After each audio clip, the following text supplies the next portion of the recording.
Puji Tuhan, Shalom Bapak Ibu semuanya, selamat pagi. Saya percaya Ibu Bapak semuanya dalam keadaan baik-baik, sehat dan tetap bergairah di dalam mendengarkan firman Tuhan. Ibu Bapak sekalian yang dikasihi oleh Tuhan, ketika saya membaca tentang tema untuk minggu ini gitu ya, saya bilang sama anak saya gini, tahu nggak tema untuk minggu ini apa? Langsung anak saya bilang, apa? Saya bilang, Tuhan jijik dengan kepalsuan. Wow, anak saya langsung otomatis, jangankan Tuhan. Saya pun nggak suka, mual ya mah ya. Nah, Ibu Bapak yang dikasihi oleh Tuhan, pagi hari ini mari kita sama-sama mengevaluasi diri kita lagi ya. Seberapa lama kita ikut Tuhan? Mungkin di antara kita ada yang setahun, ada yang 5 tahun, ada yang 10 tahun, 15 tahun atau 20 tahun. Sebuah perjalanan yang panjang, yang lama. Harusnya hari lepas hari, kehidupan kita itu semakin hari semakin mengasihi Tuhan. Seiring perjalanan kehidupan kita, tambah tahun, tambah kita mengenal Tuhan, harusnya kita semakin punya rasa hormat kepada Tuhan. Bertambah tahun di dalam cara kita mengasihi Tuhan, harusnya semakin memiliki rasa segan, rasa takut sama Tuhan. Tapi kok ini pesannya Tuhan jijik dengan namanya kepalsuan. Tuhan jijik, Tuhan mual dengan namanya kepalsuan. Apa artinya?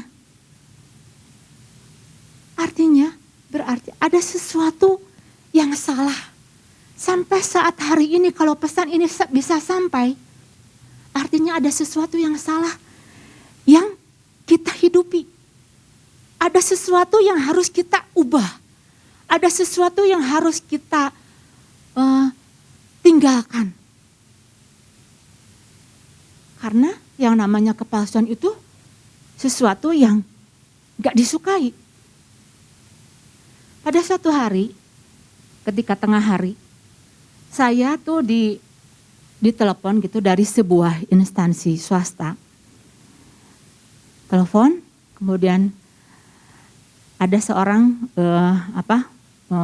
ngobrol gitu ya, minta ngobrol sama saya. Langsung dia bertanya, selamat siang Ibu Siana. Bagaimana Bu kabarnya Bu hari ini? Saya bilang, saya dari mana? Oh Bu, izinkan ya Bu ya, saya untuk mengenalkan diri saya. Saya dari sebuah perusahaan ini. Apakah Ibu bersedia untuk meluangkan waktunya Bu? Sebentar saja. Saya mau menceritakan, saya mau memperkenalkan bagaimana dengan perusahaan saya dan produk-produknya. Kemudian ya saya izinkan. Kemudian si orang tersebut ngomong, begini ya Bu ya, saya mau cerita. Wah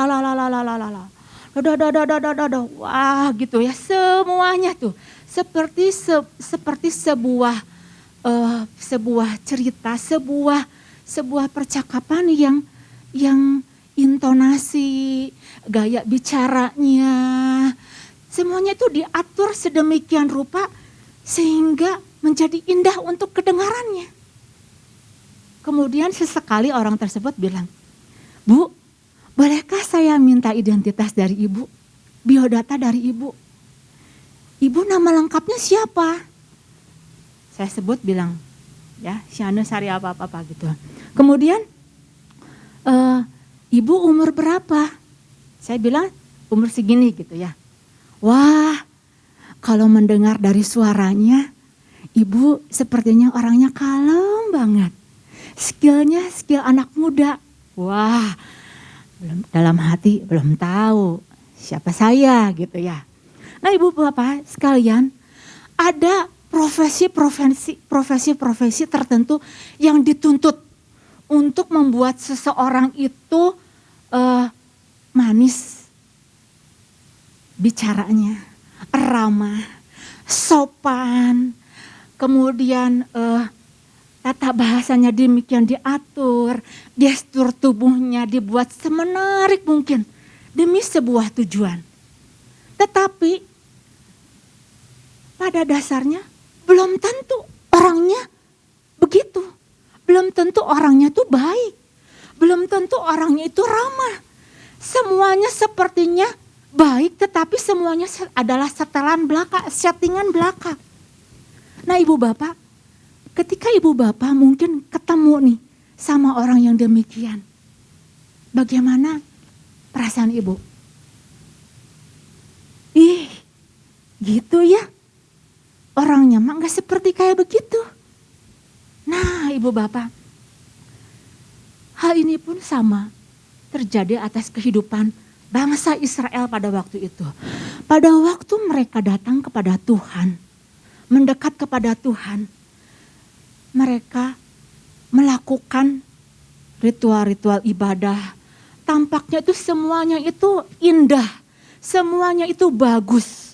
Semuanya itu ditata sedemikian rupa, bahkan kambing domba yang tambun mereka persembahkan. Bahkan mereka bawa doa-doa yang menarik-menarik. Sehingga membuat suasana itu menjadi seperti hikmat. Tetapi kata Tuhan, aku jijik. Aku gak suka. Apa yang mereka lakukan tidak seperti sikap hatinya. Dan Tuhan bilang, aku sangat tahu. Apakah mereka melakukan dengan ketulusan atau hanya sebagai sebuah rutinitas? Apakah mereka melakukan ibadah ini hanya sebagai sebuah tuntutan belaka? Sebagai tuntutan agamawi atau apakah sebagai sebuah hanya legalitas saja? Nah Ibu Bapak, kalau sampai pesan Tuhan berkata Tuhan jijik dengan kepalsuan, izinkan pagi hari ini kita buka, koreksi, kita bongkar. Apa sih yang ada di dalam hati kita? Supaya apa? Supaya kita menjadi orang seperti yang Tuhan mau, seperti yang Tuhan inginkan. Nah, kalau kemarin Ibu Bapak udah mengikuti apa yang menjadi pesan dari Bapak Gembala, maka pagi hari ini saya mau menambahkan kembali hal-hal apa yang harus kita lakukan agar kita menjadi pribadi-pribadi yang berkenan di hadapan Tuhan. Poin yang pertama yang saya mau membagikannya adalah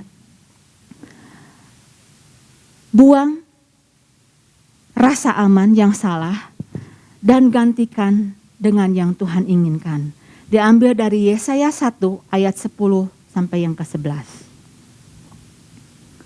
Dengarlah firman Tuhan, hai pemimpin-pemimpin manusia Sodom, perhatikanlah pengajaran Allah kita, hai rakyat manusia Gomora. Untuk apa itu korbanmu yang banyak-banyak, firman Tuhan? Aku sudah jemu akan korban-korban bakaran berupa domba jantan dan akan lemak dari anak lembu gemukan. Darah lembu jantan dan domba-domba kambing jantan tidak kusukai. Nah, Ibu Bapak, bangsa Israel adalah bangsa yang suka datang ke bait Allah. Ya, baik pemimpinnya, baik rakyatnya. Tadi saya sudah katakan bahwa ibadah mereka adalah ibadah yang nampaknya itu baik, kelihatan itu bagus sekali, dan dibuat sepertinya hikmat sekali. Suasananya itu seperti begitu rohani sekali. Padahal dari setiap mereka adalah Tuhan katakan bahwa mereka adalah orang-orang yang menginjak-injak bait Allah. Orang menginjak-injak bait Allah itu artinya apa? Orang yang hidupnya seenaknya, semaunya. Dianggap Mereka menganggap bahwa Tuhan itu enggak ada. Sekalipun mereka sudah berbuat dosa. Bahkan dikatakan bahwa di ayat yang pertama adalah pemimpin dan manusianya adalah manusia-manusia Sodom dan Gomora. Wow, ini sebuah perkataan yang berat, perkataan yang keras, teguran yang menemplak sangat keras sekali. Karena apa? Sekalipun mereka datang pergi beribadah, dosa jalan terus, kompromi jalan terus, sikap tidak berkenan, ya tetap mereka lakukan. Bahkan mereka ngerasa ya aman-aman aja, tenang-tenang aja, nggak merasa gitu bahwa dia itu nggak merasa bahwa apa yang mereka lakukan itu tidak berkenan. Bahkan mereka berusaha ketika melakukan hal-hal yang tidak berkenan dan dikatakan bahwa mereka adalah manusia Sodom dan Gomora. Ibu bapak tahu manusia Sodom dan Gomora? Apa yang dilakukan oleh manusia Sodom dan Gomora? Dosa-dosa kebejatan. Di sana ada homoseksual, ada penyembahan berhala, ada okultisme, ada pemberontakan.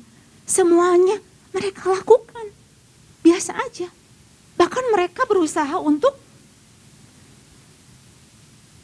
melakukannya dengan ditutupi, dengan membawa korban-korban pada Tuhan. Bahkan dikatakan banyak-banyak bawa pada Tuhan untuk menutupi. Yang sebenarnya itu salah, yang sebenarnya itu tidak berkenan ditutupi. Dengan hal-hal yang nampaknya baik.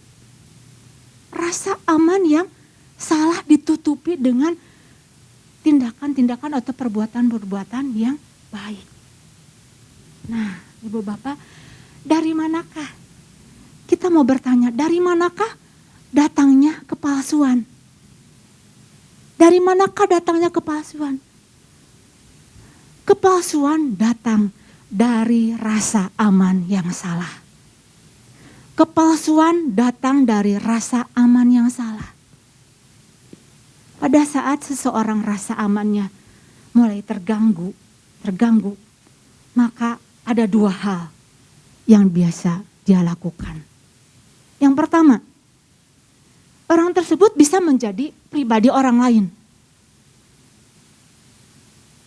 Nampak bisa berperan menjadi orang yang baik. Di hadapan orang ini bisa berbuat baik. Aduh, shalom. Dibuat disetel sedemikian rupa supaya dia seperti orang yang baik. Dan Abraham Maslow mengatakan bahwa rasa aman adalah sebuah kebutuhan. Yang kalau enggak dipenuhi itu akan jadi masalah. Tetapi rasa aman yang salah ketika tidak dibarengi oleh kebenaran, maka itu akan menjadi sebuah hal yang tidak berkenan. Ada orang yang menggantikannya dengan pribadi orang lain, atau juga ada orang yang karena rasa amannya itu terganggu, maka dia melakukan tindakan-tindakan baik, melakukan perbuatan-perbuatan baik, padahal orangnya tidak baik.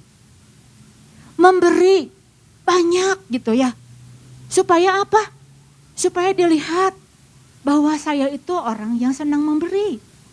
Memberi karena supaya dilihat oleh orang bahwa saya adalah orang yang murah hati, orang yang baik. Atau juga ada orang-orang yang memberi banyak karena apa? Untuk menebus rasa salahnya, rasa aman yang salah untuk menebus. Ada orang tua tertentu gitu ya, untuk menebus rasa salahnya karena mungkin dia tidak punya waktu untuk berkomunikasi, untuk bergaul sama anaknya. Maka untuk menebus rasa aman yang salahnya, orang tersebut akan memberikan apa saja yang diinginkan oleh anak tersebut. Padahal yang diinginkan oleh anak tersebut bukan materi, bukan uang, bukan kado yang indah, bukan barang-barang yang mewah. Yang diinginkan oleh anak tersebut adalah apa? Kasih sayang, Ibu bapak, di hadapan Tuhan ini adalah sebuah kekejian. Jikalau kita melakukannya dengan hati yang tidak tulus di hadapan Tuhan. Nah, ketika kita tahu ibu bapak ada rasa aman yang salah, yang seharusnya dilakukan adalah apa? Kita bongkar. Bukan ditutupi, bukan ditutup-tutupi.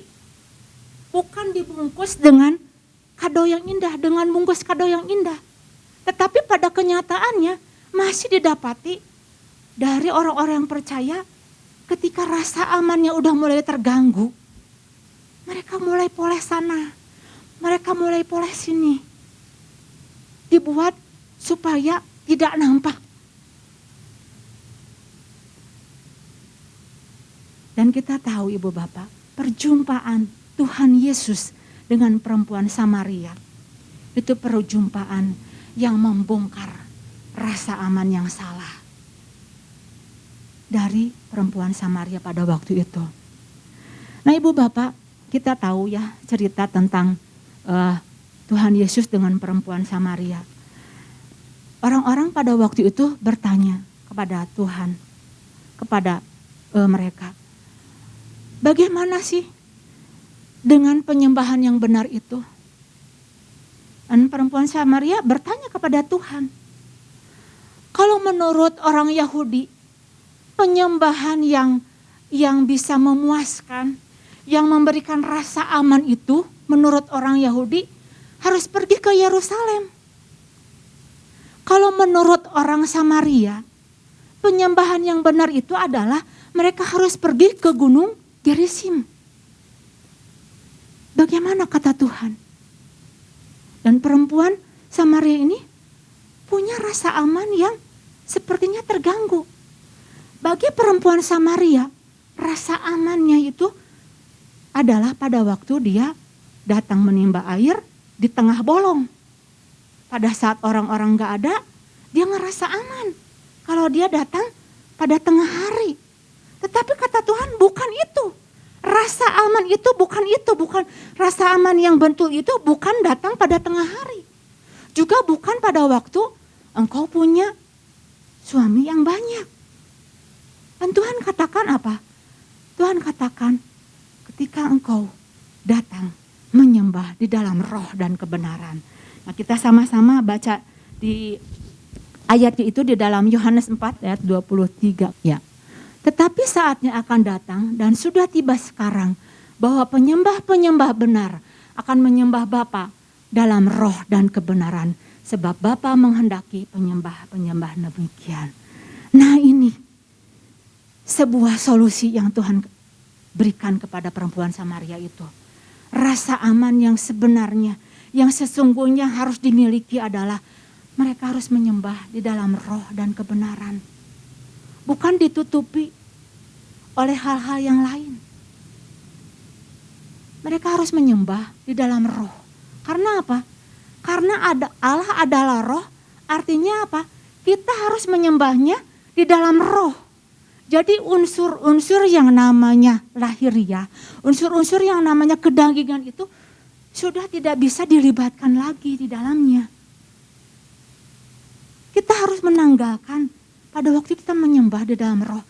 Kita harus menanggalkan yang namanya kedagingan kita. Sangkal diri, pikul salib senantiasa. Itu yang harus dilakukan pada saat kita mau menyembah Bapa di dalam roh dan kebenaran. Tetapi sampai saat hari ini masih didapati banyak anak-anak Tuhan yang sulit. Perkara yang tidak mudah menyangkal diri, pikul salib itu bukan perkara yang mudah. Kecuali kalau seseorang datang tersungkur pada Tuhan. Tuhan, saya mau hidup saya dipimpin oleh Tuhan. Bukan lagi dipimpin oleh kedagingan. Dan perkara ini adalah merupakan perkara tanggung jawab kita. Bukan tanggung jawab orang lain. Bukan tanggung jawab Bapak Gembala. Perkara meninggalkan kedagingan, perkara menyembah di dalam roh dan kebenaran itu adalah tanggung jawab kita. Seberapa kita mau memberikan hidup kita. Seberapa kita mau memberikan hati kita kepada Tuhan. Sampai hidup kita mau dipimpin oleh Roh Tuhan. Jadi apa yang harus kita lakukan? Caranya adalah mari Ibu Bapak ambil sebuah keputusan untuk mau diperbaharui hari lepas hari. Setiap hari, yang namanya hari lepas hari itu setiap hari. Di dalam 2 Korintus 4 ayat yang ke-16 coba dikatakan. Sebab itu kami tidak tawar hati. Tetapi meskipun manusia lahiriah kami semakin merosot, namun manusia batiniah kami dibaharui dari sehari ke sehari. Jadi proses ini harus dilakukan hari lepas hari. Bukan artinya hanya satu kali, satu minggu perkara meninggalkan kedagingan itu udah beres. Oh enggak bisa seperti kayak begitu.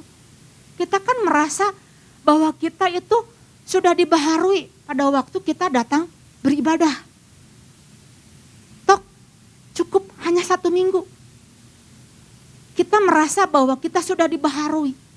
Padahal yang namanya pembaharuan, proses pembaharuan itu terus berlangsung.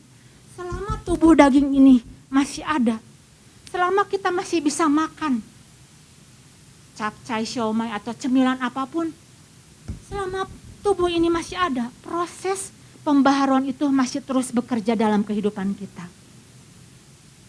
Jadi jangan pikir, seringkali kita berpikir gini, 1 kali dalam 1 bulan udah olahraga kita pikir, oh udah olahraga, saya udah sehat. Enggak bisa seperti kayak begitu. Proses pembaharuan itu bekerja terus menerus. Dan rasanya sampai saat hari ini, saya pun masih tetap harus melakukan. Mengecek diri saya. Minta sama Tuhan, Tuhan, saya harus diperbaharui. Saya harus melakukannya hari lepas hari sampai seperti apa yang Tuhan mau. Itu poin pertama yang harus kita lakukan. Buang rasa aman yang salah dan gantikan dengan apa yang Tuhan mau. Dengan sebuah kehidupan yang terus diperbaharui hari lepas hari. Kemudian hal apa lagi yang harus kita lakukan supaya kita boleh menjadi pribadi yang berkenan di hadapan Tuhan. Yang kedua adalah buang hati nurani yang tumpul dan perhatikan pengajaran dari Allah. Diambil dari Yesaya 1 ayat yang ke-10. Dengarkanlah firman Tuhan, hai pemimpin-pemimpin manusia Sodom. Perhatikanlah pengajaran Allah kita, hai rakyat manusia Gomora. Bangsa Israel adalah bangsa yang giat. Datang beribadah. Senang. Bawa korban banyak-banyak. Senang. Tetapi mereka adalah orang-orang yang lemah sekali di dalam memperhatikan pengajaran dari Allah. Ibu Bapak yang dikasihi oleh Tuhan, ada hal yang menarik ketika saya menggali kata perhatikanlah pengajaran Allah kita. Perhatikanlah di sini, di dalam bahasa aslinya itu adalah ausan. Pelafalannya itu adalah ausan ya. Artinya itu beri telinga, sudi untuk mendengarkan. Dan ada satu kata lagi yaitu adalah yang kedua adalah menimbang. Nah, saya mau menjabarkannya satu-satu dulu ya. Perhatikanlah di sini ya. Artinya itu bisa berarti beri telinga, sudi untuk mendengar. Sudi untuk memberi telinganya untuk dengar. Sejauh yang saya tahu Ibu Bapak, ketika kita mengasihi pasangan kita, kita berkata, aku sayang sama kamu gitu ya. Maka apa yang dilakukan oleh pasangan tersebut? Dia akan beri waktunya, dia akan dedikasikan hidupnya. Dia akan berikan telinganya untuk dengar. Dia enggak akan dia berusaha untuk menyenangkan hatinya. tidak mau menyakiti hatinya. Nah, ketika kita tahu apa artinya dari memperhatikan itu adalah sudi untuk mendengar. Sampai seberapa saat hari ini kita beri waktu kita untuk Tuhan. Sampai seberapa banyak kita mengatakan bahwa Tuhan, aku mengasihi Tuhan dan aku mau senantiasa menjalin hubungan dengan Tuhan lebih dalam lagi untuk tahu apa yang menjadi ungkapan hati Tuhan. Dan yang namanya berintim-intim mendengarkan suara Tuhan itu enggak ada polanya, Ibu Bapak. Sama ketika kita berintim-intim dengan pasangan, enggak ada polanya. Setiap orang itu punya pola masing-masing. Jadi enggak ada polanya. Seperti kita ketika kita mendekati pasangan kita. Setiap orang itu punya cara yang berbeda-beda. Tetapi yang bisa kita lakukan adalah kita datang pada Tuhan. Kita beri diri kita. Kita beri waktu kita. Kemudian kita datang menyembah tersungkur pada Tuhan. Nah, sampai saat hari ini, sudahkah kita melakukannya? Saya percaya, ini perkara yang sepertinya mudah, tetapi masih banyak anak-anak Tuhan yang kebingungan. Gimana sih caranya supaya saya bisa dekat sama Tuhan? Gimana sih caranya supaya saya bisa intim dengan Tuhan? Enggak ada lagi caranya, kecuali kita melatih. Setiap hari datang kepada Tuhan. Saya percaya sekali ketika kita datang pada Tuhan, beri waktu kita kepada Tuhan. Hari lepas hari. Terus lakukan. Terus melakukannya. Saya percaya kita akan dibawa masuk dalam sebuah keintiman yang dalam dengan Tuhan. Asalkan kita mau memberikan, mendedikasikan waktu hidup kita untuk Tuhan. Nah, itu arti yang pertama. Kemudian arti yang kedua itu, dari perhatikan itu adalah menimbang. Wow, menimbang ini adalah sebuah perkara yang penting, Ibu Bapak. Menimbang. Bagi seorang pedagang, hal menimbang ini sebuah perkara yang penting. Kita sebagai seorang prajurit, perkara menimbang ini perkara yang penting. Harus bisa menimbang. Bangsa Israel pada waktu itu tidak bisa membedakan ini benar atau salah, ini kudus atau enggak kudus, lempeng semuanya jalan terus. Dosa jalan terus, persembahan jalan terus. Jadi enggak bisa membedakan lagi. Timbangannya itu udah rusak. Timbangannya itu enggak akurat lagi. Perkara menimbang, perkara yang diperhatikan oleh Tuhan. Kita sebagai seorang prajurit yang memandang jauh ke depan. Ada ayatnya, diperlukan pertimbangan dan kebijaksanaan dalam kita melihat.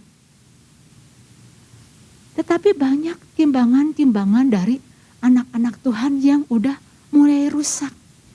Enggak disetel lagi. Kalau ibu bapak punya timbangan ya, supaya timbangannya akurat, apa yang dilakukan?